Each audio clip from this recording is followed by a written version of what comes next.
अल्लाह ला युग़य्यिरु मा बिक़ौमिन हत्ता युग़य्यिरु मा बिअन्फुसिहिम। आमन्तु बिल्लाहि सदक़ल्लाहुल अज़ीम व सदक़ रसूलुहुन नबियुल अमीनुल करीम व नहनु अला ज़ालिका लमिनश शाहिदीन वश्शाकिरीन वल्हम्दुलिल्लाहि रब्बिल आलमीन। या रसूलल्लाह उन्ज़ुर हालना या हबीबल्लाह इस्मा क़ालना इन्नना फ़ी बहरि हम्मिन मुग़रक़ुन ख़ुज़ यदी सहिल लना अश्कालना। गौसे आज़म बमने बेसरो सामा मददे क़िबलाए दी मददे काबाए ईमा मददे क़ादरियम ना रहे या गौसे आज़म मी ज़नम दमज़ा शेख अहमद रज़ा ख़ान क़ुत्ब आलम मी ज़नम ए अशरफ़ ज़माना ज़माने मददनुमा दरहाए बस्तराज़ कलीदे करम कुशा सरवरा शाह करीमा दस्तगीरा अशरफ़ा हुर्मत रूह पैगंबर यक नज़र कुन सुए माँ। सच्चा है हमारा मालिक और सच्चा है हमारा खालिक के सिवा उस वाहिद यकता के कोई इबादत के लायक नहीं। करीम है, रहीम है, बादशाह है और बादशाहों का भी बादशाह है और सारी कायनात का पालनहार है। और सच्चे हैं उसके प्यारे हबीब सल्लल्लाहु ताला अलैहि वसल्लम जो अल्लाह के आखिरी नबी हैं, अल्लाह के आखिरी रसूल हैं, सैयदा फ़ातिमा के बाबा हैं, हसनैन करीमैन के नाना हैं, पूरी कायनात के मेरे और आपके आका व मौला हैं जनाब मुहम्मदुर रसूलुल्लाह सल्लल्लाहु ताला अलैहि वसल्लम। हम और आप हुज़ूर अलैहिस्सलाम के ज़िक्र की इस खूबसूरत महफ़िल में शिरकत की सादतें हासिल कर रहे हैं। आज की इस महफ़िल में मेरा मौज़ू ख़िताब है कौम मुस्लिम के उरूज व ज़वाल की दास्तान और उसके असबाब व इलल। हाज़रीन बावक़ार, हमारा मज़हब मुहज़्ज़ब दीन इस्लाम जब इसका नग्गर ताबा फ़ारान की चोटी से तुलू हुआ, उस वक्त आलम इंसानियत पर यहूद व नसारा और बुत परस्त मुशरिकों का तसल्लुत था। कौम यहूद जिसकी सिरिस्त में शरकशी दाखिल है, चालबाजी, मक्कारी, अय्यारी जिसकी खूबू है, सरजमीन हिजाज से इखराज के बाद यहूदी अस्करियत मुसलमानों से नबुर्द आजमाई की हिम्मत और हौसला खो बैठी, मगर इस्लाम के खिलाफ इनकी जहरीली जहनीयतें हमेशा कार फरमा रही। इस्लाम जब जजीरा नुमाए अरब में दाखिल हुआ तो तमाम तर नसरानी व ईसाई कुव्वतें इस्लाम के साथ मुज़ाहिम हुई। शाम व मिस्र, सकलिया और स्पेन के मुहादे जंग और ईसाइयों की फौजी ताकत मुसलमानों का मुकाबला करती रही, मगर इस्लाम के गलबा और मुजाहिदीन के सरफरोशाना जज्बात के सामने जब वो पूरी तरह पसपा हो गए तो उन्होंने यहूदियों की रविश इख्तियार की और मगरिबी दुनिया को इस्लाम से दूर रखने के लिए रसूल पाक अला नबीना अलैहिस्सलातु वस्सलाम की सीरत व शख्सियत और कुरान और सुन्नत की तालीमात को मस्ख करके दयारे गरब में फैलाने की मजमूम कोशिश की।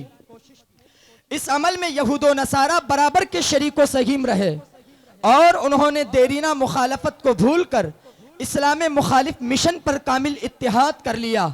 अल कुफ्र मिल्लतुन वाहिदतुन का बय्यिन सबूत दिया और उनका ये वार तेग व सिनान के वार से कहीं ज्यादा खतरनाक साबित हुआ, जिसने इस्लामियान आलम के अज़हान को परागंदा कर दिया, दिलों को ईमानी हलावत से खाली कर दिया, इस्लाम के रूए मुनव्वर को खाली अजनूर कर दिया, इस्लाम के शिबिह को बिगाड़ने के लिए हर मुमकिन कोशिश को सरफ कर दिया, इस्लामी अहकाम व कवानीन से लोगों को बेजार कर दिया, दीनी हुदूद व क़ुयूद को एक बार गिरा बनाकर पेश किया, कुरान व अहादीस पर तानो तशनी और उनसे इन्हिराफ का हौसला पैदा कर दिया, इस्लामी तर्ज व अदा और इस्लामी लिबास में मलबूस यहूदी और ईसाई उलमा पैदा किए जिन्होंने रूए इस्लाम को दागदार कर दिया।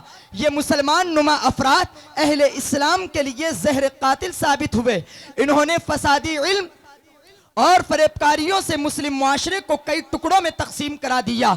आज़ादी और बेहयाई के ऐसे ऐसे दरवाजे खोले कि गुलाम आका से बेजार हो गया, हाकिम महकूम से मुतनफ्फिर हो गया, मुरीद पीर का बेअदब हो गया, बेटा बाप का गुस्ताख हो गया, बीवी शोहर से बदगुमान हो गई, बेटी माँ के काबू से बाहर हो गई, रियाया राई की गद्दार हो गई, उम्मती नबी का गुस्ताख हो गया, छोटा बड़े पर एतराज करने लगा, नमाज रोजों से गाफिल कर दिया गया, फराइजो वाजिबात से दूर कर दिया गया, मनहिजात का खूगर बना दिया गया, मुनकरात का आशिक बना दिया गया, मुहर्रमात का शैदाई बना दिया गया, मुहल्ललात से बेजार कर दिया गया, जिक्र खुदा व रसूल से दूर करके फवाहिश के करीब कर दिया गया, उमूरे शरा से हटाकर शैतानी राह पे डाल दिया गया, इल्म मारिफत से गाफिल करके जिहालत और सफाहत के भंवर में डाल दिया गया, इफ्फत और इस्मत को लात मारकर फहाशी और बेहयाई का खूगर बना दिया गया।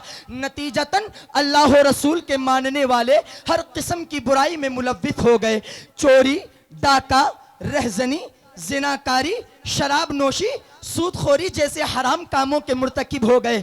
लड़कियों की इफ्फत और इस्मत लुट गई, हिजाब और नकाब से दूर हो गई, पर्दे को बार गिरा जानने लगी। ना खुदा का खौफ, ना नबी से शर्म, ना मुआशरे की परवाह, ना मीज़ानो पुलसिरात की फिक्र, ना कब्र व हशर का डर, ना बरज़ख का मलाल। बेहयाई की ऐसी मुजस्सम तस्वीर बन गई कि शैतान भी देखकर शर्मिंदा है। दूसरी जानिब हमारे मुआशरे के रिजाल भी यहूदियों के बिछाई हुए इस दामे तस्वीर में उलझते गए, उनकी ईजाद करदा मकरो कैद में फंसते गए और अपना दीन तबाह करते गए। दूसरी जानिब हमारे मुआशरे के रिजाल भी यहूदियत के आंख बंद करके इस कारिये ज़र्ब को जो है अहले इस्लाम को दीनी नुकसान के साथ दुनिया की दौड़ में भी पीछे कर दिया। आज हम यहूदियत और नसरानियत के खुराफात में इस तरह मुलव्विस हो गए हैं कि ना तो हमें दुनिया की फिक्र रही, ना उक़बा की परवाह।